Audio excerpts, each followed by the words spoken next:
नमस्कार बच्चों, the study में आप सभी लोगों का स्वागत है। आज जीएस पेपर 1 में ज्योग्राफी के क्वेश्चन की काफी भरमार थी। लगभग 8 से 9 क्वेश्चन ज्योग्राफी के पूछे गए हैं, लेकिन एक चीज आज के पेपर को देखकर समझ में आ गया, जो कि हालांकि यूपीएससी बहुत पहले से करता आ रहा है, लेकिन उस दिशा में समझ को विकसित करने की जरूरत अभी समझ में और ज्यादा लोगों को आ रही है। जैसा कि मनी का आंसर का अप्रोच है इंटरलिंकिंग का।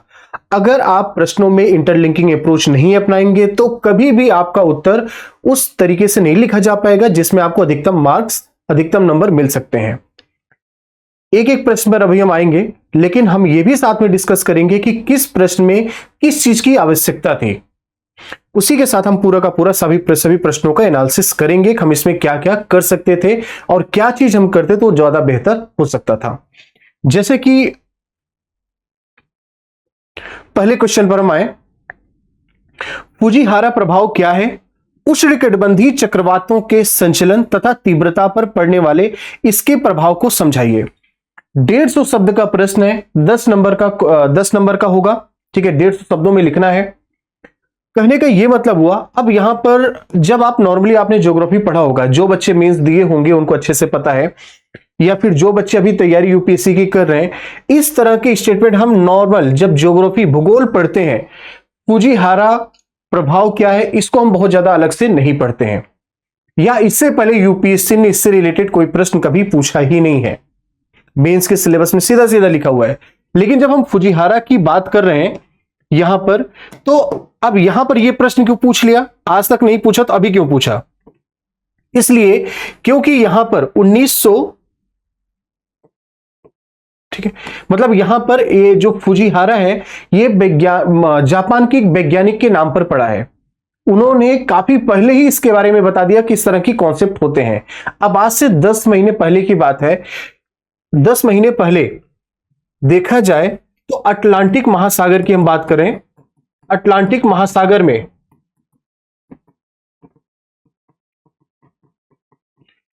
यह घटना देखी गई कि जो हरिकेन था वो 2 हरिकेन बन गए, और वो 2 हरिकेन बनने की वजह से यहां पर देखा जाए तो 2 हरिकेन का सेंटर एक जैसा देखा गया।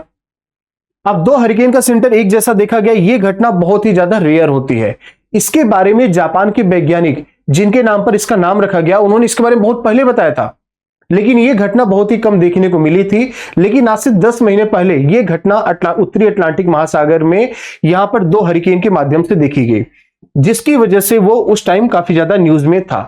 तो जैसा कि यूपीएससी का ट्रेंड है, अगर कोई चीज न्यूज में आ रही है और वो चीज ट्रेंड में काफी लंबे समय तक चल रही है, तो यूपीएससी उसको अपने मेंस के उत्तर में जरूर लेकर आता है। तो इसका अर्थ यह हुआ कि अगर आप सिर्फ और सिर्फ भूगोल पढ़ लेते, सिर्फ चक्रवात का टॉपिक कंप्लीट कर लेते, तो यह प्रश्न बना पाना उनके लिए थोड़ा सा मुश्किल हो जाता। तो कहने का मतलब, इस प्रश्न का उत्तर करने के लिए आपको करंट अफेयर पढ़ना पड़ता।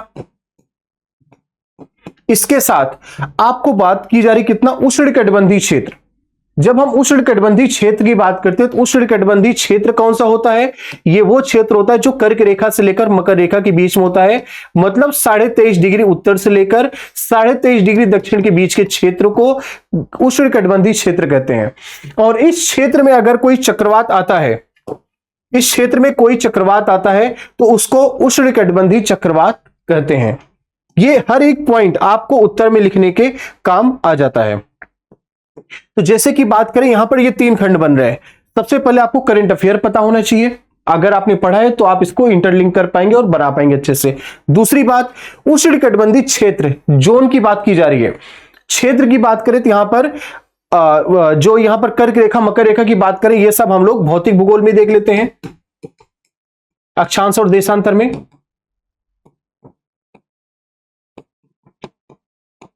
इसके अलावा हालांकि भौतिक भूगोल के और भी कई सारे भाग हैं, जैसे कि भौतिक भूगोल के मुख्य भाग अगर हम देखे जाएं तो जैसे जियोमॉर्फोलॉजी हो गया, मतलब भू आकृति विज्ञान हो गया, जलवायु विज्ञान हो गया, महासागरीय विज्ञान हो गया, ये सब अलग अलग भाग हैं। अब इसमें भी 2 चीज आपको पता होना चाहिए था भौतिक भूगोल में भी। एक तो यहां पर क्योंकि चक्रवात है, चक्रवात जलवायु से संबंधित है, जलवायु विज्ञान से संबंधित, और यहां पर भू आकृति विज्ञान, क्योंकि यहां पर आपको ये किस क्षेत्र की बात हो रही है, यहां पर वो चीज भी आपके सामने आनी चाहिए। तो इस प्रश्न में अगर आपके सामने आपका करंट अफेयर भी अच्छा है, भू आकृति अच्छी है, आपका जलवायु विज्ञान अच्छा है, तो इन तीनों को इंटरलिंक करके आप आराम से इस प्रश्न का उत्तर बता सकते हैं। ठीक है, आज तो हालांकि मेंस के सिलेबस में सीधा सीधा यहां पर चक्रवात का नाम दिया हुआ है, वहां पर सिलेबस में, पाठ्यक्रम में, यूपीएससी मेंस में, तो यहां से प्रश्नों बहुत ज्यादा बनने की संभावना रहती है। अब इसके प्रभाव क्या क्या पड़ते हैं, क्या क्या चीजें होती हैं, यहां पर यह प्रश्न नहीं पूछा गया, नेक्स्ट टाइम यहां पर वो उसके प्रभाव को भी पूछेगा। तो जैसे उसका प्रभाव पड़ेगा किस पे, मानव पर पड़ेगा, तो जब मानव पर पड़ रहा है तो वहीं पर आपका मानव भूगोल भी जुड़ जाएगा, मानव भूगोल, साथ में उसका कृषि पर फर्क पड़ेगा, तो हालांकि मानव भूगोल का ही हिस्सा कृषि हो जाएगा, तो कृषि में भी चीजें आ जाती हैं, साथ में अर्थव्यवस्था पर प्रभाव पड़ेगा। ये सारी की सारी चीजें, तो कहने का मतलब अगर आपको चक्रवात का एक आदर्श उत्तर लिखना है तो उसके लिए आपको सारे के सारे टॉपिक को इंटरलिंक करके चलना पड़ेगा। तो जो बच्चे यहां पर मेंस का उत्तर देकर, मेंस का प्रश्न लिखकर आए होंगे इसका उत्तर, उनको करंट अफेयर, भौतिक भूगोल की अच्छी जानकारी रही होगी, तो अच्छा उत्तर लिखकर यहां पर आएंगे। अब बात कर लेते हैं ये है क्या वैसे, फुजीहारा प्रभाव क्या है। जैसे कि हमने बात किया था, फुजीहारा क्या है, ये एक जापानीज वैज्ञानिक के नाम पर इसका नाम रखा गया क्योंकि बहुत पहले इन्होंने बताया था। और इसमें क्या है कि दो अलग अलग चक्रवातों का केंद्र कहां पर होगा, बीच में, और इसकी वजह से चक्रवात क्या करेंगे, ये किसी अपने जो नॉर्मल मार्ग होता है, जो इनका मान लो इनको ये जाने का इनका मार्ग है, तो इसका सेंटर होने की वजह से ये अपने प्राकृतिक मार्ग पे न जाकर ये सब के सब क्या करेंगे, इसके चारों तरफ घूमने लगेंगे। इससे कई तरह की समस्याएं आती हैं। पहली समस्या ये आ जाएगी कि अपने ये प्राकृतिक मार्ग से भटक जाएगी, तो वैज्ञानिकों के लिए अनुमान लगा पाना मुश्किल हो जाएगा कि ये किस दिशा में जाएगा, जिसकी वजह से यहां पर जो अर्ली वार्निंग होता है, मतलब जो पहले से ही लोगों को बता दिया जाए कि भाई यहां से आप अपने आप को बचा सकते हैं, यह घटना हो सकती है, वो वैज्ञानिकों के लिए एक जो है बहुत ज्यादा समस्या का विषय हो जाएगा। दूसरी चीज है कि यहां पर इसका बहुत ही ज्यादा प्रतिकूल प्रभाव होगा। इसका अंदाजा लगाना अगर मुश्किल है तो इसका बहुत ज्यादा प्रतिकूल प्रभाव पड़ सकता है, जिससे पहले किसी की तैयारी नहीं हुई होगी।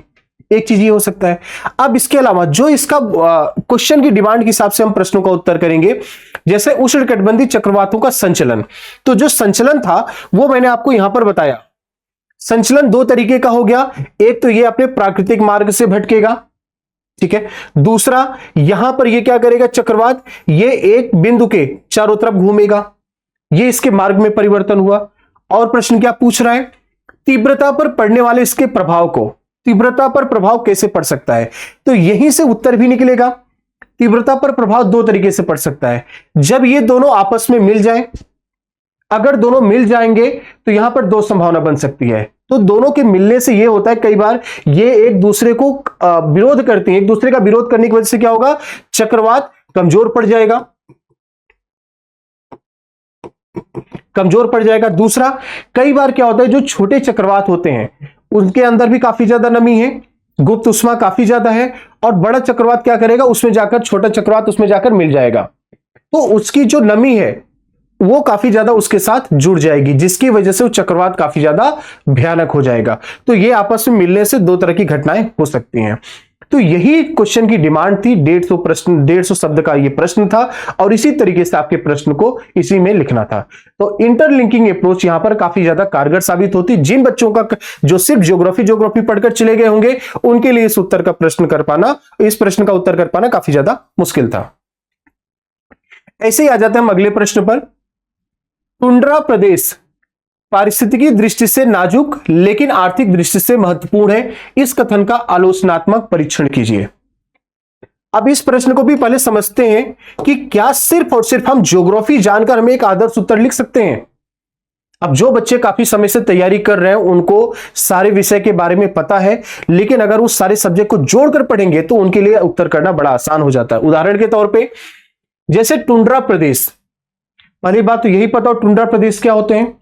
यहां पर उत्तरी ध्रुव की तरफ और दक्षिणी ध्रुव की तरफ के जो क्षेत्र हैं, जनरली 70 डिग्री से 90 डिग्री का उत्तर और दक्षिण जो गोलार्ध है, 70 से 90 डिग्री का क्षेत्र जो ज्यादातर जहां पर बर्फ का जमाव रहता है, उसे क्या कहेंगे, टुंड्रा क्षेत्र।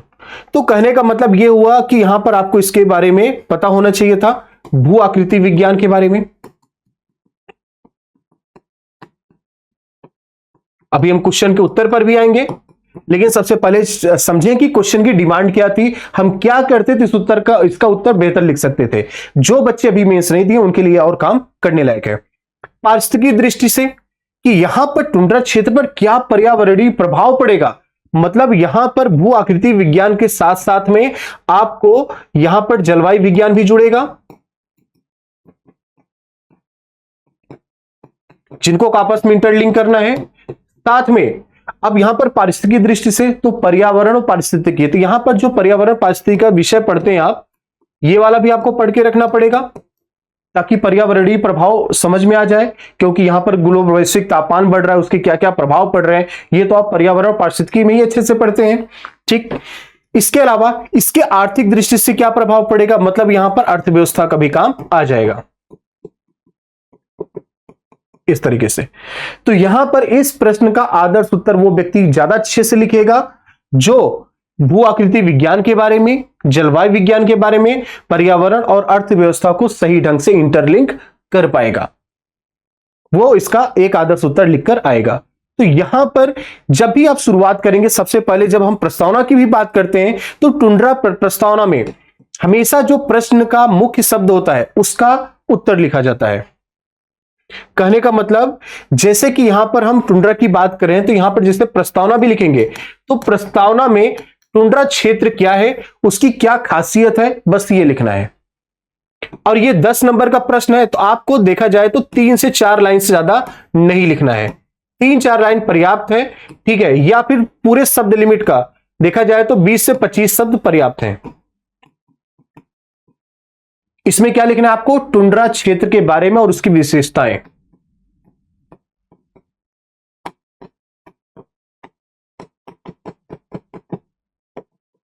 और विशेषताएं प्रस्तावना हो गया। फिर मुख्य भाग में आ जाए। मुख्य भाग में क्या लिखा जाता है, जो क्वेश्चन की डिमांड हो, जो प्रश्न का डिमांड है उसके हिसाब से ही हम प्रश्न लिखेंगे। जैसे कि अब यहां पर लिख रहा है टुंड्रा क्षेत्र पारिस्थितिकी दृष्टि से नाजुक लेकिन आर्थिक दृष्टि से महत्वपूर्ण। तो पारिस्थितिकी दृष्टि से नाजुक, आप यही सीधा सीधा हेडिंग डालेंगे। मुख्य भाग में क्या लिखेंगे, पारिस्थितिकी दृष्टि से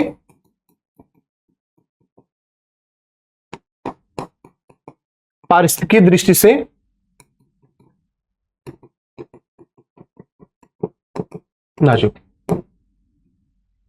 तो यह पारिस्थितिकी दृष्टि से नाजुक कैसे हो जाएगा, तो जब हम पारिस्थितिकी दृष्टि से नाजुक की बात करते हैं, कहने का मतलब टुंड्रा क्षेत्र में क्या गलत हो सकता है अगर यहां पर कोई प्रभाव पड़ेगा। तो उदाहरण के तौर पर ऐसा माना जाता है कि टुंड्रा क्षेत्र में बहुत बड़ी मात्रा में यहां पर ऑयल का भंडार है, तो धरती में जो इतनी सारी चीजें दबी पड़ी हैं, अभी तो कार्बन ऐसे ही क्या कम है, काफी ज्यादा है, जिसकी वजह से वैश्विक तापमान बढ़ रहा है। अगर वहां पर बर्फ हट रही है तो जिसकी वजह से क्या होगा, उसमें जो छुपा हुआ कार्बन है वो बाहर आएगा, कार्बन की मात्रा और ज्यादा वायुमंडल में बढ़ेगी, जिसकी वजह से वैश्विक तापमान और ज्यादा बढ़ जाएगा, जिससे की वजह से ग्लेशियर दुनिया भर में पिघलने लगेंगे। तो ये सब चीजें आप बता पाएंगे जब सारे सब्जेक्ट को एक साथ मिलाकर पढ़ेंगे। तो पारिस्थितिकी की दृष्टि से नाजुक ये भी बात हो गई। इसके अलावा अब जैसे मान लीजिए किसी भी तरीके से वहां पर प्रदूषण बढ़ रहा है या फिर कोई भी घटना हो रही है, तो यहां पर ग्रोइंग सीजन, कहने का मतलब यहां पर जो पेड़ पौधे उगते हैं इसका समय इतना अल्पकाल होगा कि यहां पर वो उतने अल्पकाल में उस चीज को कवर नहीं कर पाएगा, जिसकी वजह से यहां पर वैश्विक तापमान में उसकी भी भूमिका रहेगी। बर्फ के पिघलने से देखा जाए तो बर्फ के पिघलने से जो एल्बिडो है वो घटता चला जाएगा। एल्बिडो का मतलब क्या हुआ, जो सूर्य का प्रकाश आ रहा है कितना परावर्तित हो रहा है, उनका जो अनुपात होता है वही एल्बिडो कहलाता है। अब ये एल्बिडो जब बर्फ पिघलेगा, क्योंकि बर्फ में क्या होता है, एल्बिडो की मात्रा काफी ज्यादा होती है, मतलब ज्यादा से ज्यादा सूर्य के प्रकाश को परावर्तित करेगा, और जब बर्फ हटेगा वहां का जो अवशोषित करने वाला क्षेत्र होगा वो ज्यादा हो जाएगा, तो जिसकी वजह से तापमान बढ़ेगा, और तापमान बढ़ेगा तो वहां की जो जीव जंतु हैं, बाकी जो पारिस्थितिक तंत्र है उस पर बहुत बुरा प्रभाव पड़ेगा, जो काफी लंबे समय से उसी के अनुकूल बने हुए हैं। तो ये सब समस्याएं आएंगी पारिस्थितिक दृष्टि से जब यहां पर ये बर्फ हटेंगी। तो इसके अलावा आज की दृष्टि से, क्योंकि वहां पर टुंड्रा में जो नॉर्मल कंडीशन है उससे कुछ अलग होगा, तभी उसका निगेटिव पॉइंट दिखाई देगा। इसके अलावा आर्थिक दृष्टि से महत्वपूर्ण कैसे है ये, तो अगली जैसे एक हेडिंग ये हो गई, इसमें कुछ पॉइंट्स बनाकर लिखेंगे। फिर यहां पर इसके बाद क्वेश्चन से ही सब कुछ मिलेगा। आर्थिक दृष्टि से महत्वपूर्ण कैसे, यहां पर इसके बाद आप अगली हेडिंग आर्थिक दृष्टि से महत्वपूर्ण भी लिखेंगे।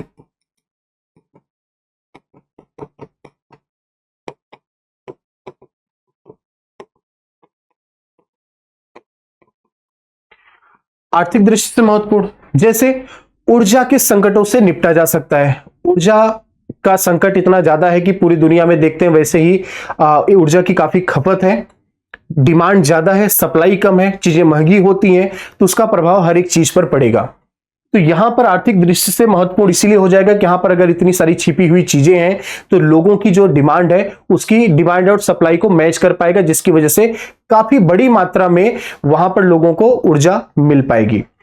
इसके अलावा देखा जाए तो अगर वहां की बर्फ पिघलती है, जो एक सीमित समय था लोग अपनी जहाज किधर उधर लेकर जा पा रहे हैं, वो काफी लंबे समय तक एक दूसरे के माध्यम से व्यापार कर पाएंगे, समुद्र के माध्यम से, जहां पर पहले बर्फ जमा हुआ करती थी।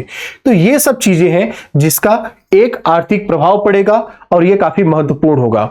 लेकिन इसका आर्थिक प्रभाव फायदेमंद, मतलब देखा जाए तो फायदा कम नुकसान ज्यादा है। तो ये इसी तरीके से आपको ये सारी की सारी चीजें लिखनी है, ठीक है। अब इसके बाद हम आ जाते हैं अगले प्रश्न पर। मरुस्थलीकरण और पूर्व अवनयन में वायु जनित प्रक्रियाओं की भूमिका की विवेचना कीजिए।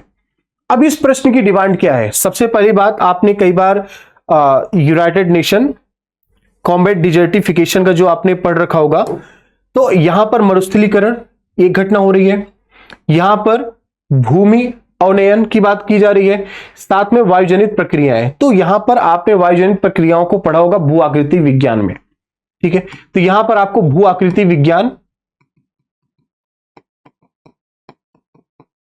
हर जगह पर आपको जीएस पेपर 1, जीएस पेपर 3 हर जगह लगभग जुड़ रहा है, ठीक है। इससे पहले भी प्रश्न में जीएस पेपर 1, जीएस पेपर 3 आराम से जुड़ रहा था, यहां पर भी आपको जीएस पेपर 1 और जीएस पेपर 3 को जोड़ना पड़ेगा। तो भू आकृति विज्ञान ये पढ़ना पड़ेगा।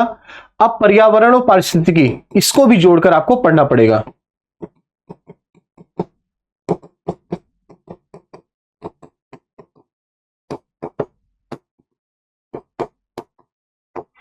तो यहीं पर हम देख रहे हैं जीएस पेपर 1 और GS paper 2, sorry GS paper 3, तीनों का ही रोल, दोनों का ही रोल यहां पर आ रहा है। कुछ ऐसे भी प्रश्न आएंगे जहां पर हमें GS paper 1, GS paper 2, GS paper 3 सभी सब्जेक्ट को हमें जोड़कर अगर पढ़ पाएंगे तभी हम उसका उत्तर कर पाएंगे।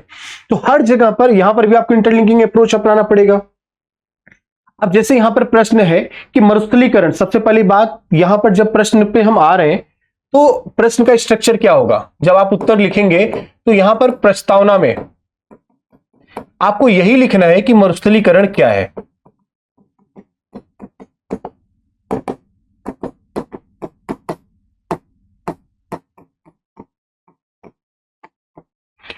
मरुस्थलीकरण क्या है, सबसे पहला उत्तर आपको यही लिखना है, ठीक है।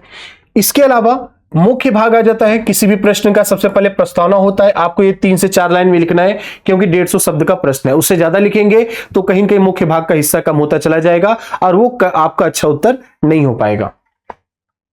यहां पर मुख्य भाग, अब मुख्य भाग में शुरू करने से पहले आप सीधा प्रश्न पे आ जाइए कि मुख्य भाग बोल क्या रहा है। मरुस्थलीकरण और भूमि अवनयन में वायुजनित प्रक्रियाओं की भूमिका, ठीक है। तो मरुस्थलीकरण में और भूमि अवनयन में वायुजनित प्रक्रियाओं की भूमिका, सीधा सीधा यही आपकी हेडिंग हो जाएगी। यही क्या हो जाएगा, आपकी सीधा सीधा हेडिंग हो जाएगा। अब इसके बाद क्या क्या इसमें भूमिकाएं होती हैं, ठीक है। उदाहरण के तौर पे जैसे यहां पर अगर हम देखें तो यहां पर पूरा का पूरा जब हवाएं चलती हैं तो जो मिट्टी होती है, मिट्टी का ऊपरी भाग को वो क्या करेगा, पूरा का पूरा उसको तोड़ फोड़ देगा, मतलब अनाच्छादन होगा उसका, जिसके माध्यम से वहां की मृदा की जो ऊपरी परत होती है जो कि काफी ज्यादा उपजाऊ होती, अगर यहां पर कोई फर्टाइल लैंड से गुजर रहा है तो। लेकिन अगर वो और किसी मरुस्थलीय क्षेत्र से गुजर रही है तो उस रेत के हिस्से को उठाकर वो ऐसी जगह ले जाकर रखेगा जो कि हो सकता है वो मृदा काफी ज्यादा उपजाऊ रही हो, वहां पर खेती हो रही हो, और वहां पर रेत की मात्रा आने की वजह से धीरे धीरे करके वहां पर भी डिजर्ट आता चला जाएगा और इस तरह से मरुस्थलीकरण बढ़ते चले जाएंगे।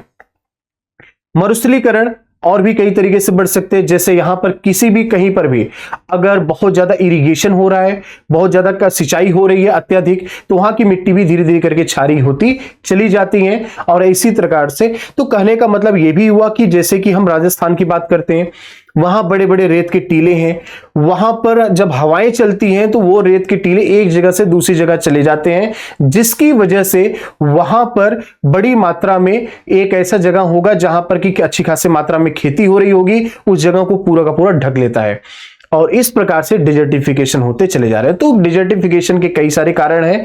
अब उसी में यूनाइटेड नेशन का भी बहुत सारी चीजें हैं जिसको कि आप निष्कर्ष के माध्यम से लिख सकते हैं कि किस प्रकार से इसको रोका जा सकता है, बचाया जा सकता है। तो फिलहाल यहां पर बात यह है कि आपको इन सब चीजों को जानने के लिए पर्यावरण पारिस्थितिकी के बारे में आपको पता चलना होना चाहिए, भू आकृति विज्ञान के बारे में पहले से आपको अंदाजा होना चाहिए। इसके अलावा अगले प्रश्न पर, दक्षिणी एशिया में जल संसाधन, संपत्ति और विवाद का स्रोत दोनों हैं, उदाहरण देते हुए इस कथन का परीक्षण कीजिए। दक्षिण एशिया, तो सबसे पहली बात यहां पर एक प्रश्न आ जाता है जल संसाधन। ये जल संसाधन किसका प्रश्न है? ये जल संसाधन मानव भूगोल का है।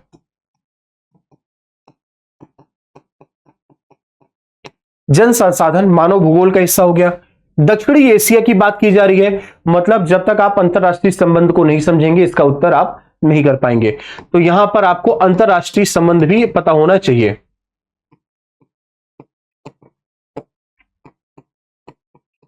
अंतरराष्ट्रीय संबंध। इसके अलावा संपत्ति और विवाद दोनों। अब यहां पर देखा जाए तो संपत्ति विवाद सारी चीजें हो रही हैं, तो इसमें और भी चीजों को ऐड करना है, जैसे अर्थव्यवस्था से भी इसको जोड़कर भी देख सकते हैं, कृषि से जोड़कर देख सकते हैं, क्योंकि अगर इन सब चीजों पर प्रभाव नहीं पड़ेगा तो कोई यहां पर विवाद होगा ही क्यों। विवाद होने का कारण ही कि वहां की अर्थव्यवस्था डिस्टर्ब हो रही है, वहां की कृषि में कुछ दिक्कतें आ रही हैं, इसी वजह से यहां पर विवाद है। तो कहने का मतलब यहां पर मानव भूगोल आपका जीएस पेपर 1 का हिस्सा हो गया, अंतरराष्ट्रीय संबंध जीएस पेपर 2 का हिस्सा हो गया, अर्थव्यवस्था जीवन जीएस पेपर 3 का हिस्सा हो गया। तो यहां पर अगर आपको तीनों विषय का GS paper 1, GS paper 2, GS paper 3 में जो विषय हैं उसके बारे में, जैसे यहां जीएस पेपर 2 में पॉलिटी की बात नहीं, लेकिन वहां पर आईआर की बात हो गई, अंतरराष्ट्रीय संबंध की, वो चीज अगर आपको पता होगा तो आप देशों के विवाद को समझ पाएंगे और वहां पर क्या क्या समस्याएं आ रही हैं, किस नदी को लेकर क्या विवाद है, वो सारी चीजें आ सकती हैं। उदाहरण के तौर पे तो जल संसाधन की जब हम बात करते हैं तो जल संसाधन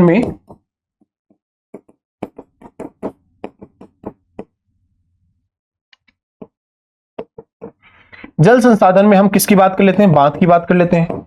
बांध का उपयोग क्यों कर रहे हैं? बांध का उपयोग कर रहे हैं ताकि पानी को रोका जा सके और पानी को अपने प्रयोग के हिसाब से हम उसका अपनी जरूरतों के हिसाब से उसका प्रयोग कर पाए, तो बांध के माध्यम से।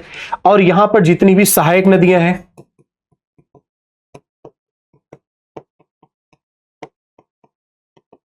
नहरें हो गई, तो कहने का मतलब जल संसाधन का इस प्रकार से हम यहां पर पूरी तरह से प्रयोग कर रहे हैं।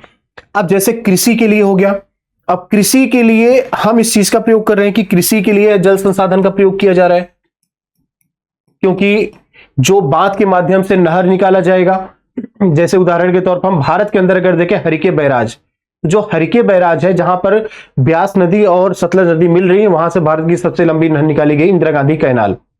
तो उसके माध्यम से यहां पर हम भारत के जो राजस्थान के जो उत्तरी जिले हैं वहां पर पानी को पहुंचाकर वहां की खेती को काफी ज्यादा बढ़ाने की कोशिश की जा रही है। तो कहने का मतलब ये तो हमने भारत की बात कर लिया, लेकिन प्रश्न की डिमांड क्या है? दक्षिण एशिया। आप अगर यहां पर मेंस का जो पाठ्यक्रम है यूपीएससी का, आप उसको उठाकर देखेंगे तो उसमें यह चीज सीधा सीधा लिखा हुआ है कि दक्षिण एशिया पे आपको मेन फोकस करना है मेंस के पाठ्यक्रम में। तो वो उसने वही पूछा है। तो दक्षिण एशिया में जल संसाधन, संपत्ति और विवाद का स्रोत दोनों है। तो दक्षिण एशिया की अगर हम बात करें तो दक्षिण एशिया में भारत आ रहा है। अब आप सोचो कि भारत दक्षिण एशिया में क्या क्या विवाद है। दक्षिण एशिया के अगर हम विवाद की बात करें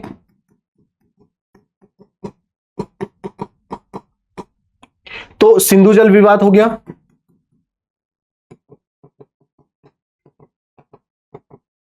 जिसका समाधान कैसे निकला? सिंधु जल समझौता से।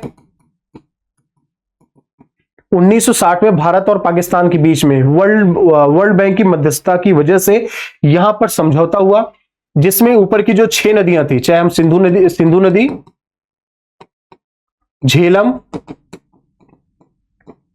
चेनाब, रावी, ब्यास और सतलज, इनके जल को बांटा गया, जिसमें यह बोला गया कि ऊपर की जो 3 नदियां हैं इसका ज्यादातर पानी पाकिस्तान को जाएगा, भारत भी इसका उपयोग कर सकता है, लगभग 80% के करीब पाकिस्तान को पानी जाएगा, और नीचे के जो नदियां हैं इनका लगभग 80% करीब भारत पानी यूज करेगा।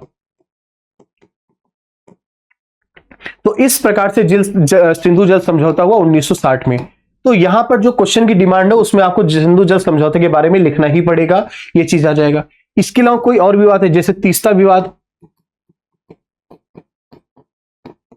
तीस्ता विवाद भारत और बांग्लादेश, भारत और बांग्लादेश, सिक्किम से निकलकर तीस्ता नदी जो बांग्लादेश में ब्रह्मपुत्रा नदी से जाकर मिल जाती है, हालांकि ब्रह्मपुत्रा को बांग्लादेश में जमुना के नाम से जानते हैं, लेकिन वहां पर जाकर मिल जाती है बांग्लादेश में। तो काफी लंबे समय से तीस्ता विवाद भी रहा है, कारण किसके बीच में? भारत और बांग्लादेश के बीच में। तो इसी प्रकार ब्रह्मपुत्रा का विवाद भी रहता है, क्योंकि कब जो है चीन जो है डाटा कभी बताता नहीं है, किसी भी देश से शेयर नहीं करता, हम उस चीज के लिए तैयार नहीं रहते हैं, कब वो पानी छोड़ सकता है, कब पानी ला सकता है, इस चीज की जानकारी नहीं होती है। तो इसी वजह से ब्रह्मपुत्रा के बारे में भी हो सकता है। अब जो मैंने आपको जानकारी दी इस चीज को कि यहां पर चीन अपने डाटा को कभी भी शेयर नहीं करता कि कब वो कितना पानी इकट्ठा कर रहा है, कितना पानी छोड़ेगा, जिसकी वजह से भारत में पहले से हम कोई तैयारी नहीं कर पाते और हमें कुछ ऐसे संकट देखने में मिलते हैं जिसमें जन धन और चीजों की काफी ज्यादा समस्याएं आती हैं। तो ये सब चीजों को आपको ब्रह्मपुत्रा विवाद हो गया, जिसमें आपको सबसे इंपॉर्टेंट है सिंधु जल समझौता, इसको मेंशन ही करना पड़ेगा। भारत के अंदर भी अगर देखा जाए तो भारत के अंदर भी कौन सा विवाद है? एक कावेरी विवाद, बहुत ज्यादा,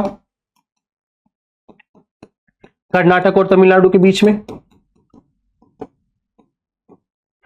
तो ये सब समस्याएं सिर्फ और सिर्फ 2 देशों के बीच में नहीं है, जहां पर जरूरतें हैं वहां पर विवाद अपने आप आ जाता है। तो ये सारी की सारी चीजों को इसके अंदर लिखना है। तो ये सब प्रश्न है कि दक्षिण एशिया में जल संसाधन, संपत्ति और विवाद का स्रोत दोनों है। तो संपत्ति, क्योंकि इसी के माध्यम से हमारे कृषि का उत्पादन बढ़ेगा, इसी के माध्यम से जल विद्युत योजनाएं प्रफुल्लित होंगी, इसी के माध्यम से देखा जाए तो जो नेविगेशन होगा, अगर नदियों को जोड़ा जाएगा तो उसके माध्यम से जहाजें भी जा पाएंगी, जिसकी वजह से हमारा व्यापार और आसान होगा। पानी के माध्यम से जो व्यापार होते हैं वो काफी सस्ते होते हैं रोड की तुलना में। तो ये जल संसाधन का हम सदुपयोग इसी प्रकार से कर सकते हैं कि नेविगेशन हो गया, मतलब जो नौका चलने योग्य जो परिवहन होता है उसकी बात हम कर रहे हैं। तो इस तरीके से उदाहरण देते हुए, तो उदाहरण यही था कि सिंधु जल समझौता, तीस्ता विवाद, और जैसे यहां पर संसाधन में जो प्रयोग कर सकते हैं वो हो जाएगा आपका कि नदियों की इंटरलिंकिंग माध्यम से, मतलब नदियों को जोड़ना, कृषि के लिए हो गया, जल विद्युत परियोजना के लिए हो गया, ये सब इसके कुछ संसाधन, कुछ संपत्ति हो जाएगी। ठीक है, जल संसाधन के संपत्ति हो जाएगी। तो ये चीज आपको इसमें प्रश्न में मेंशन करना है।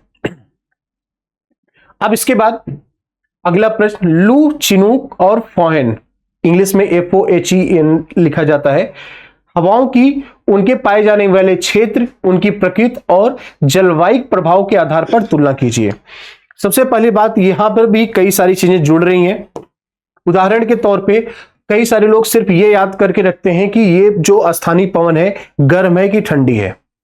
फिलहाल तो यहां पर जितनी भी स्थानीय पवन है ये सब के सब गर्म है। चलो भूगोल के हिसाब से आपने इसको याद कर लिया।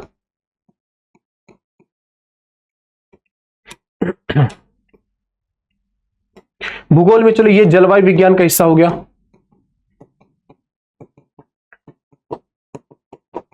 इसके अलावा इसमें पाए जाने वाले क्षेत्र, मतलब अगर क्षेत्र की बात करें मतलब यहां पर भू आकृति विज्ञान की भी जरूरत पड़ेगी। तो हमें भू आकृति विज्ञान जलवायु विज्ञान अलग करके नहीं पढ़ना पड़ेगा, उसको हमें समझना पड़ेगा। जब हम यहां पर लू, चिनूक और फोहिन की हम बात कर रहे हैं तो वहां पर हमें इसकी पूरी विशेषताओं को देखना पड़ेगा। उस पर मानव पर क्या प्रभाव पड़ रहा है, किस पर्वत पर यह चल रहा है, किस तरह से बर्फ को गला रहा है, ये सारी चीजों को हमें समझना पड़ेगा गर्म और ठंडा होने के साथ साथ। तो यहां पर ये, अब इसके बाद इसकी क्या प्रभाव पड़ेंगे, इसका प्रभाव जलवायु पर पड़ेगा, जलवायु विज्ञान हमने पहले लिख रखा है। साथ में इसका प्रभाव मानव पर भी पड़ेगा, तो ये मानव भूगोल का भी हिस्सा हो जाता है। तो हमें इस टॉपिक का बढ़िया उत्तर करने के लिए ये सारी की सारी चीजें सही ढंग से इंटरलिंक होनी चाहिए। सिर्फ और सिर्फ ये पता होना कि गर्म और ठंडी, इससे काम नहीं चल पाएगा। जैसे यहां पर हम लू की बात करें, ये सब हमें आसान पता होनी चाहिए कि लू कहां पर चल रहा है। जैसे लू, चिनूक और फोहिन की हम बात कर रहे हैं, जैसे ये लू हो गया, चिनूक हो गया और फोन हो गया। अब लू कहां पर चलती है, भारत पाकिस्तान में। मुख्य रूप से हम फोकस करें तो किस पे, भारत। चिनूक की बात करेंगे, ये कहां पर चलेगा, रॉकी पर्वत श्रृंखला पर। और फोन की बात करेंगे, ये कहां पर, स्विट्जरलैंड।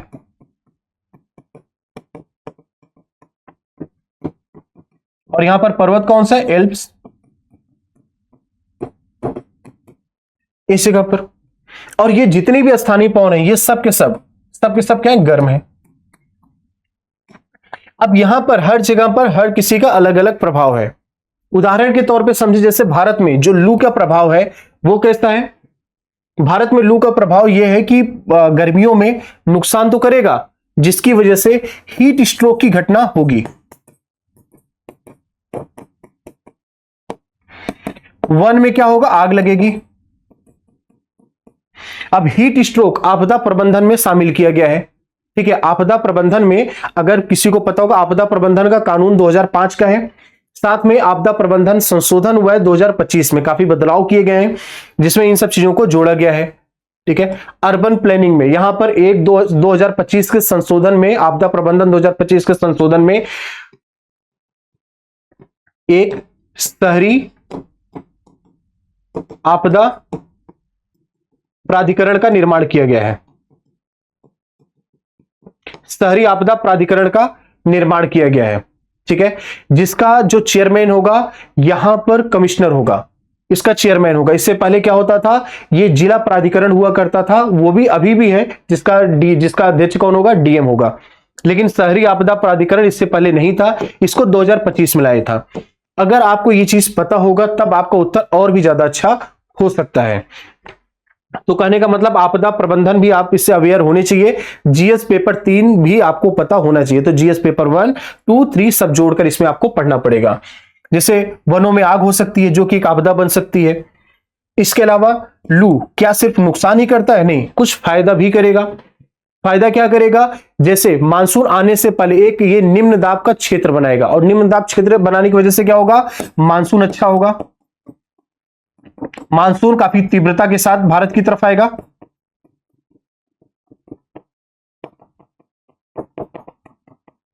मानसून तीव्रता के साथ आएगा। अब बात कर ले चिनूक की। चिनूक के साथ में क्या है, यह रॉकी पर्वत श्रृंखला पर चल रही, जो दुनिया की दूसरी सबसे लंबी पर्वत श्रृंखला है। यह पर्वत से जब नीचे की तरफ उतरेगा, जब यह पर्वत से नीचे की तरफ उतरेगा तो उस टाइम पर यह बर्फ को पिघलाएगा। बर्फ पिघलती है, जिसकी वजह से इसको बर्फ खाने वाला भी कहा जाता है, मतलब स्नो ईटर कहा जाता है। बर्फ पिघलती है, और जब पिघलती है तो ठंडी के समय, और ये गर्म हवा है, गर्म हवा है तो ठंडी के समय में अगर ये हवा चल रही है तो वहां पे वनों में आग लगने की संभावना होती है। तो कुछ चीज तो सब में कॉमन रहेगा, वन में आग लगना, हीट स्ट्रोक जैसी इतनी ज्यादा घटना नहीं हो, क्योंकि अगर ठंडी के टाइम पर चल रहा है तो इतनी ये समस्या इतनी ज्यादा नहीं आएगी। ठीक है, तो बर्फ पिघलेगी, जिसकी वजह से वहां पर कृषि के लिए काफी ज्यादा उपयोगी हो जाएगा। चरागाह की क्षेत्र बढ़ जाएगा, जो क्योंकि जहां पर बर्फ पिघली, जहां पर बर्फ पहले जमा था वहां पर अब तो पूरा बर्फ ही था, लेकिन उसको अगर पिघला दिया तो वो काफी जगह वहां पर हरी भरी जगह हो जाएगी, और साथ में वहां पर चरवाहे अपने जानवरों को ले जाकर वहां पर चरागाह का काम करेगा पूरी तरह से वो क्षेत्र। तो इस तरह से ये सब भी फायदा हो जाएगा। तो ये कुछ चीनों के फायदे हो जाएंगे। साथ में जैसे फोहेन की हम बात कर रहे हैं, तो फोहेन ये कहां पर, स्विट्जरलैंड में एल्प्स पर्वत श्रृंखला पर, सेम इसके साथ भी वैसा ही है जैसा चीनों के साथ है दोनों। हालांकि इन दोनों की तुलना में लू ज्यादा गर्म होता है, तो इन दोनों की विशेषताएं बिल्कुल सेम है। ठीक है, तो यहाँ के क्षेत्र को गर्म, यहाँ के क्षेत्र को वहां पर चीजों को पिघलाकर उस क्षेत्र को ज्यादा अच्छा बनाते हैं और चरागाह और कृषि के लिए काफी ज्यादा उपयोगी हो जाता है, क्योंकि पानी भी अगर वो गलेगा तो कहीं न कहीं पानी का एक स्रोत भी बनकर आएगा और वो पानी का स्रोत खेती के लिए ही काम करेगा। तो ये सारी की सारी चीजें काफी ज्यादा इंपॉर्टेंट है, आपको सारी चीजों को इंटरलिंक करके पढ़ना पड़ेगा, तभी इस चीज को क्लियर कर पाएंगे। तो फिलहाल इसी तरीके से आप 3 कॉलम बनाकर भी इसका उत्तर लिख सकते थे। ठीक है, तो ये चीज। अब इसके जलवायु प्रभाव क्या पड़ रहे थे, वही सारी चीजों को भी हम इसके डिस्कस कर रहे थे। इसकी प्रकृति क्या है, ये सब के सब गर्म है। ठीक है, ये सब गर्म है और ये सारे के सारे उत्तरी गोलार्ध में चलने वाली गर्म स्थानीय हवाएं हैं। ठीक है, ये तो इन सब की प्रकृति है, ये सब गर्म है। बाकी जलवायु प्रभाव क्या पड़ रहे हैं ये सब अभी आपने देखा, तो इन सब को आपको कनेक्ट करके पढ़ना पड़ेगा, तभी आप इसका उत्तर अच्छे से दे पाएंगे। इसके अलावा भारत में जलवायु अनुकूल कृषि एवं खाद्य सुरक्षा को हासिल करने में उपग्रह आधारित तकनीकियों की भूमिका का विश्लेषण कीजिए। अब जलवायु अनुकूल कृषि एवं खाद्य सुरक्षा प्रश्न को सबसे पहले अच्छे से समझेंगे कि यहां पर भारत में, पहली बात भारत की बात की जा रही थी, इंडियन ज्योग्राफी का प्रश्न यहां पर बन गया। जलवायु अनुकूल की बात की जा रही है, तो मतलब यहां पर हम कई बार खेती करते हैं लेकिन हम चीजों को पता नहीं होता, जिसकी वजह से कई बार फसल लगाने के बाद भी चीजें खराब हो जाती हैं। तो हमें जैसा भी जलवायु है इसी के हिसाब से हमें ढलना पड़ेगा, इसी के हिसाब से काम करना पड़ेगा।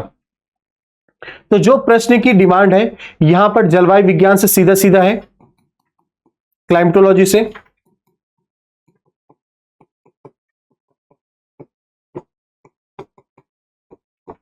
कृषि, खाद्य सुरक्षा,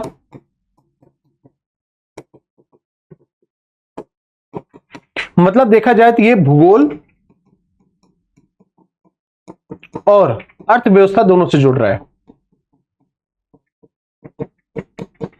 ठीक है, कृषि अर्थव्यवस्था, और यहां पर जब जलवायु विज्ञान हो गया साथ में कृषि खाद्य सुरक्षा के सब किस्से लगे हुए हैं, ये सभी काफी मानव भूगोल और खाद्य सुरक्षा की बात करें, ये अर्थव्यवस्था और भूगोल का ये कॉमन टॉपिक है। तो मानव भूगोल 20 में आ जा रहा है, तो सब मिला जुलाकर ये जीएस पेपर 1 और जीएस पेपर 3 तीनों से टकराएगा, मतलब दोनों से टकराएगा, जीएस पेपर 1 जीएस पेपर 2 से। अब इसके हम प्रभाव की बात करें तो यहां पर जो इसका समाज होगा जिसपे इस खाद्य सुरक्षा का फर्क पड़ेगा, इससे यहां का समाज भी प्रभावित होगा। भारत में जलवायु अनुकूल कृषि एवं खाद्य सुरक्षा को हासिल करने में उपग्रह आधारित तकनीकी का भूमिका का विश्लेषण कीजिए। उपग्रह आधारित तकनीक मतलब यहां पर विज्ञान और प्रौद्योगिकी भी आ गया।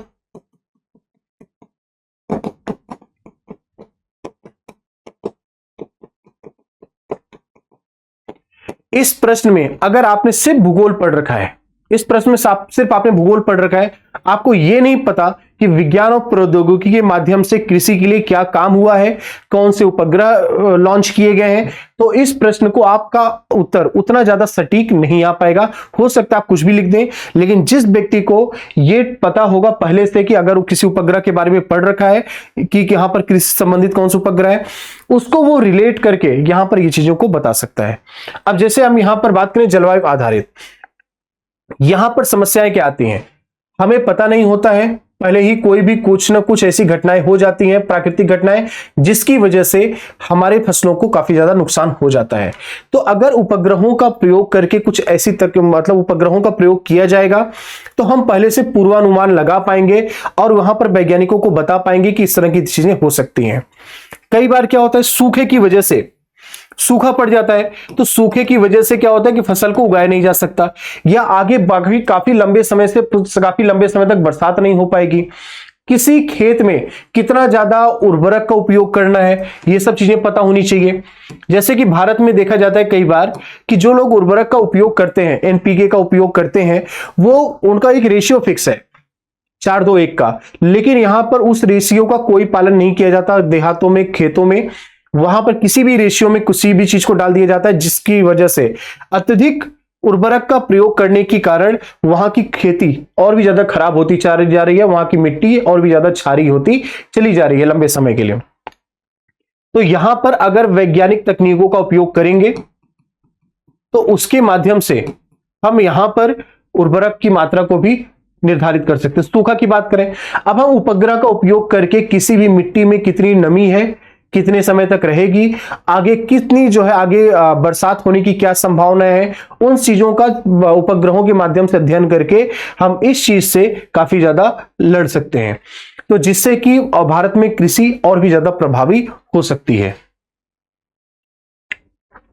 और खाद्य सुरक्षा को, तो खाद्य सुरक्षा के बारे में यहां पर खाद्य सुरक्षा को लेकर सरकार के क्या क्या कदम है, यहां पर सरकार की योजनाओं से आपको परिचित होना पड़ेगा कि खाद्य संपदा हो गया जैसे, और संपदा योजना, बहुत सारी चीजें हैं भारत सरकार जो लेकर आ रही है, उन सारी की सारी चीजों को क्या क्या योजनाएं हैं इन सब चीजों से जुड़ी हुई। भारत जो है भारत जैसे विदेशों को 100% यहां पर एफडीआई पूरी की तरह से छूट दे रहा है कि आप जाओ इन्वेस्ट करो और यहां पर फूड सिक्योरिटी के लिए आप अच्छा काम करिए, फूड प्रोसेसिंग के लिए काम करिए, वो सारी की सारी चीजें गवर्नमेंट अपनी तरफ से पूरा फ्री कर रही है ताकि खाद्य सुरक्षा को और ज्यादा बढ़ाया जा सके। तो ये सब चीज इसके अंदर आपको लेकर आना पड़ेगा, लेकिन आपको ये सारी की सारी चीजें आपको इंटरलिंक करनी पड़ेंगी, तभी एक इसका आदर्श उत्तर निकल कर आ पाएगा। वैश्विक व्यापार का केंद्र अटलांटिक प्रदेश से हिंद प्रशांत प्रदेश की ओर धीरे धीरे स्थानांतरित हो रहा है, इस कथन का परीक्षण कीजिए। अब यहां पर वैश्विक व्यापार, व्यापार की बात की जा रही है, वैश्विक व्यापार मतलब यहां पर हमें अर्थव्यवस्था कहने के लिए पेपर 1 है, कहने के लिए जीएस पेपर 1 है, लेकिन यहां पर अर्थव्यवस्था आपको जानना पड़ेगा वैश्विक व्यापार को समझने के लिए। साथ में हर चीज को देखना पड़ेगा, इतिहास को भी समझना पड़ेगा कि पहले का क्या इतिहास था, आपका क्या इतिहास है, तो इस इतिहास को भी समझना पड़ेगा। इसके अलावा अंतरराष्ट्रीय संबंध को भी समझना पड़ेगा आपको,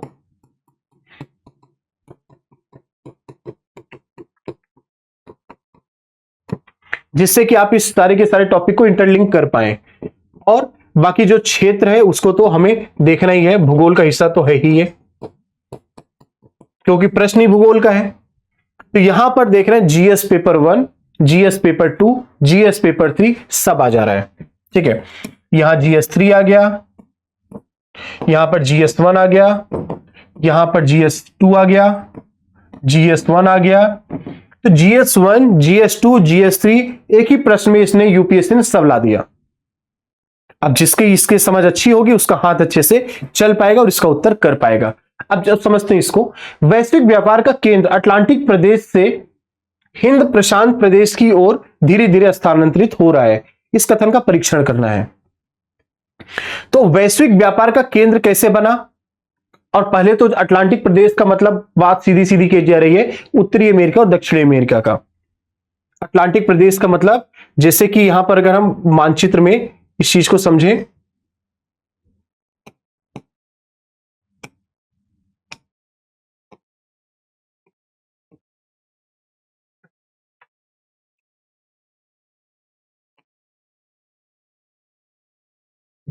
यहां पर हो गया अटलांटिक महासागर,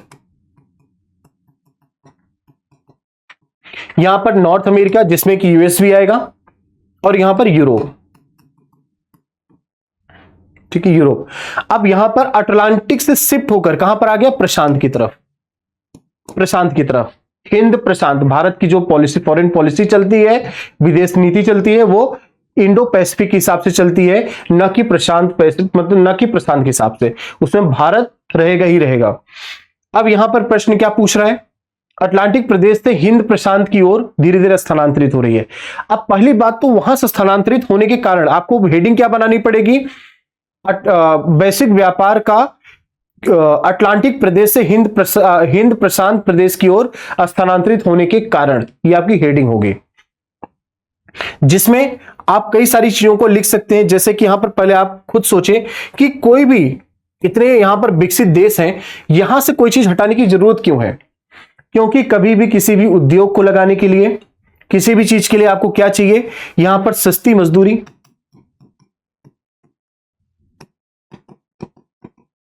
सस्ती मजदूरी, कार्यबल, कहने का मतलब जो यहां पर कामगार हैं वो ज्यादा होने चाहिए, कार्यबल मौजूद होनी चाहिए। कच्चे पदार्थों की उपलब्धता होनी चाहिए।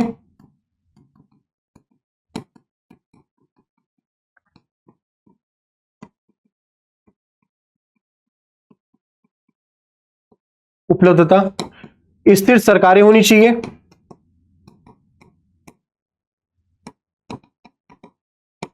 ये सब कुछ पॉइंट्स हैं। ये मैं वो पॉइंट बता रहा हूं जो कि चीजों को किसी को अट्रैक्ट करती है। अब जैसे कि मान लीजिए यहां से सारी कंपनियां चीन ही क्यों जा रही हैं, वियतनाम क्यों जा रही हैं, भारत की तरफ क्यों आ रही हैं? भारत में देखा जाए तो सस्ती मजदूरी है, चीप लेबर है, साथ में यहां पर कार्यबल की कोई कमी है ही नहीं, और सबसे बड़ी चीज, सबसे बड़ा जो बाजार यहां पर बनेगा तो यहीं पर सब खरीद लेंगे। तो किसी भी कंपनी को बिजनेस से तो करना है, अपना सामान बना के बेचना है, और जब यहां पर खरीद यहीं पर बनाएंगे और यहीं पर बेचेंगे तो जो लोगों का यहां वहां पर ले जाने का खर्चा बचेगा, व्यापार का जो इधर उधर ट्रांसपोर्ट का खर्चा है वो पूरा का पूरा बच जाएगा। तो इसी वजह से चीन और भारत मिलकर पूरी दुनिया का हर तीसरा व्यक्ति चीन और भारत से है। तो दुनिया का ये सबसे बड़ा मार्केट है कौन सा? चीन और भारत। तो सारी कंपनियां अगर यहां पर आकर अपना इंडस्ट्री बनाएंगी तो पहले क्यों नहीं बना ली? पहले भी तो यहां पर जनसंख्या काफी थी। तो पहले न बनाने का कारण यह था कि यहां पर कच्चे पदार्थों की उपलब्धता उस तरीके से नहीं है। बीते कुछ वर्षों में आप देखेंगे कि चीन किस तरह से राइज किया है, जिसकी वजह से वहां पर उसने अपना काफी खोज किए, वहां पर कच्चे पदार्थ काफी बड़ी मात्रा में आज पूरी दुनिया में देखा जाए तो यहां पर बहुत सारे ऐसे जो बैटरीज बनाने के लिए हैं, लिथियम हो गया, लिथियम ट्रायंगल की बात नहीं कर रहा हूं मैं, चीन में भी देखा जाए तो लिथियम बड़ी मात्रा में है। भारत लिथियम हो गया, कोबाल्ट हो गया, टीन हो गया, इसको तो भारत 100% दूसरे देशों से मंगाता है, लेकिन यहां पर भरपूर मात्रा में है। चिप की फैक्ट्री, चिप की कितनी सारी चीजें हैं जो साउथ कोरिया, दक्षिण कोरिया और वियतनाम और चीन में काफी ज्यादा है। चिप बनानी है तो यहां पर जितनी भी इलेक्ट्रॉनिक इंडस्ट्री है सब यहां पर आकर शिफ्ट हो जाएगा। भारत में काफी सस्ती मजदूरी है जिसकी और सबसे बड़ा मार्केट है, तो यहां पर भी बनाकर अगर बेचा जाएगा तो यहां पर काफी बड़ी मात्रा में कंपनी आकर इन्वेस्ट करना चाहेंगी, और हो यही रहा है। तो किसी भी जगह को, यहां पर क्या समस्या थी? यहां पर सबसे पहले डेवलप कंट्री है, जमीन महंगी मिलेगी, पहली चीज। दूसरा, यहां पर जो काम करने वाले लोग हैं वो काफी कम है। आज मान लीजिए अगर यहां की आबादी, यहां पर जो फर्टिलिटी रेट है, जो प्रजनन दर है यहां पर काफी कम है, एक से भी कम होती जा रही है यूरोप में। तो आने वाले समय में यहां की जो आबादी वो वृद्ध होती चली जा रही है। तो अगर कोई आज यहां पर कंपनी सेटअप करेगा, अपना कंपनी यहां पर लगाएगा, तो आज से 10 साल बाद उनको वहां पर बूढ़ी आबादी ज्यादा मिलेगी, और जो कि काम करने में उतने समर्थ नहीं होंगे, जिसकी वजह से उनकी वो उत्पादकता नहीं आ पाएगी जो कंपनी चाहती है।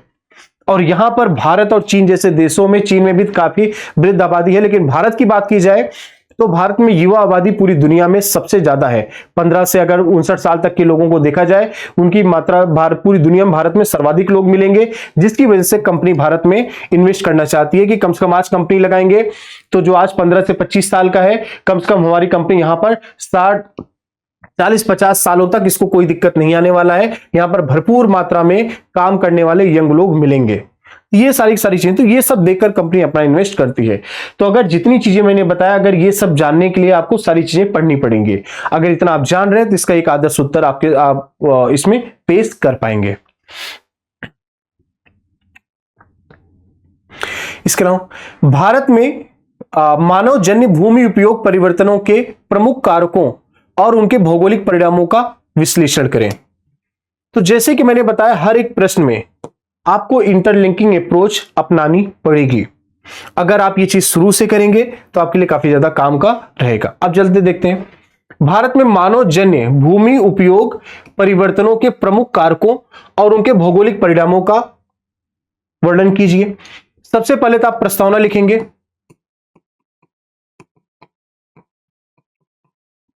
कि भारत में जो भूमि उपयोग हो रहा है वो किस प्रकार से हो रहा है, उसको शॉर्ट में आप यहां पर, क्योंकि अब ये क्वेश्चन 17वां है, मतलब यहां पर 250 शब्दों का है, तो आपको 4 से 5 लाइन में आपको प्रस्तावना यही चीज लिख देनी है। साथ में जब आप मुख्य भाग पर आएंगे, तो यहां पर प्रश्न से ही आपको हेडिंग निकालनी। प्रश्न क्या पूछ रहा है? भारत में मानव जन्य भूमि उपयोग परिवर्तनों के प्रमुख कारकों और उनके भौगोलिक परिणामों का। मतलब यहां पर आपको दो हेडिंग डालनी पड़ेगी। पहला, मानवजन्य भूमि उपयोग परिवर्तन के प्रमुख कारक।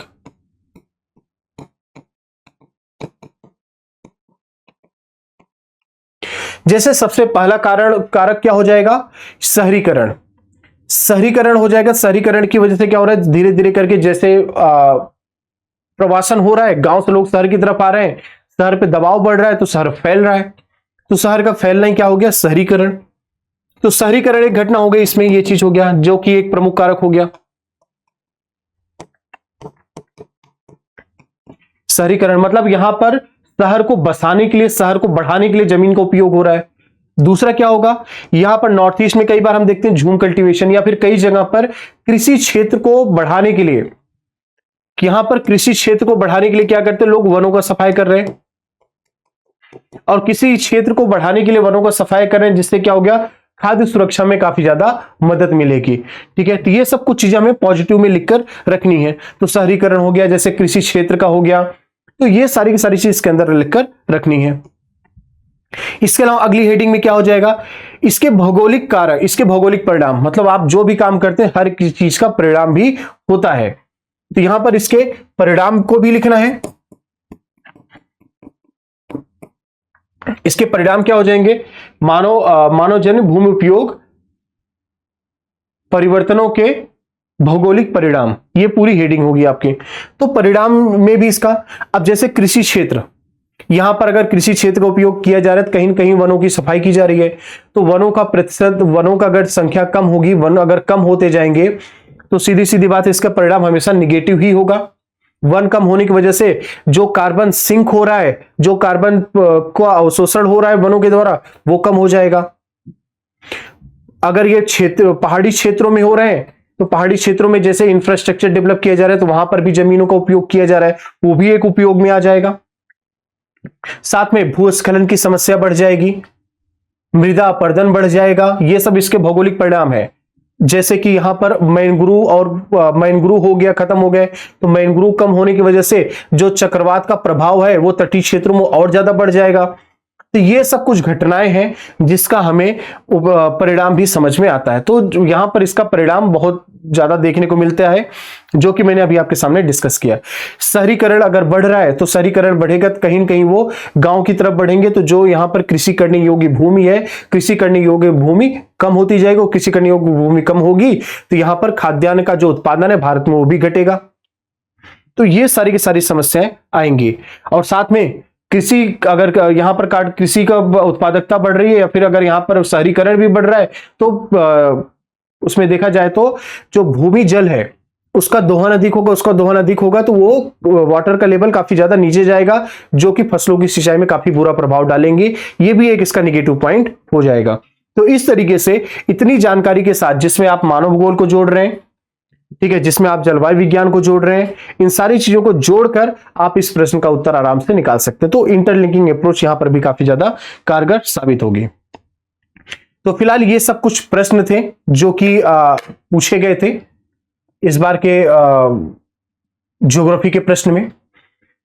GS1 में पहली बार मैं तो काफी समय बाद इतने प्रश्न देखा कि जो कि आपके एग्जाम में पूछा गया था। इस बार 8 से 9 प्रश्न आए हैं, एक जनसांख्यिकी से भी आया है, ठीक है, वो भी आपका इसी का हिस्सा है, ज्योग्राफी का ही। तो इस हिसाब से देखा जाए तो 9 प्रश्न करीब हो जाएंगे। और प्रश्न को देखकर ये चीज समझ में आ रहा है, लोगों को भी आ रहा है और भी अच्छे से, कि जब तक आप इंटरलिंकिंग अप्रोच को नहीं अपनाएंगे, आप कभी भी एक आदर्श उत्तर नहीं ला पाएंगे, और कभी भी आपके अंदर एक कॉन्फिडेंस नहीं आएगा। तो अपने अंदर एक कॉन्फिडेंस लाने के लिए आपको समझना पड़ेगा। उदाहरण के तौर पे, जैसे आप मान लीजिए कोई विषय पढ़ रहे हैं, चक्रवात पढ़ रहे हैं, तो चक्रवात के सारे कारण पढ़िए। तो चक्रवात का क्या वैश्विक, मतलब यहां पर व्यापार पे क्या प्रभाव पड़ सकता है, तटीय क्षेत्रों पर क्या प्रभाव पड़ेगा। जैसे कि भूगोल हमने क्या किया, चक्रवात सिर्फ पढ़ लिया, उसके कारण हम समझ, आपदा प्रबंधन में हम जाकर पढ़ रहे हैं कि इसके क्या क्या प्रभाव पड़ रहे हैं, और उसको जो है किस प्रकार से सरकार ने आपदा प्रबंधन कानून में उसके लिए क्या व्यवस्था कर रखी है। एक जीएस पेपर 3 का हिस्सा और एक जीएस पेपर 1 का हिस्सा। तो कहने का मतलब अगर हम यहीं पर चक्रवात पढ़ते समय ही अगर हम उसकी सारी की सारी चीजों को इंटरलिंक कर पाए तो ये सबसे अच्छा उत्तर हो पाएगा। जैसा कि यूपीएससी का अप्रोच रहता है कि सब कुछ जोड़कर पूछे, तो अगर इस अप्रोच को अगर आप अपनी जो ट्रेडिशनल अप्रोच है उसको थोड़ा सा बदलने की जरूरत है और उस बदलाव के साथ ही एक बढ़िया उत्तर निकल कर आएगा और कहीं न कहीं ये आगे जाकर काफी ज्यादा काम करेगा, क्योंकि यूपीएससी कभी भी एक स्टैटिक पार्ट से क्वेश्चन उठाकर नहीं पूछ रहा है।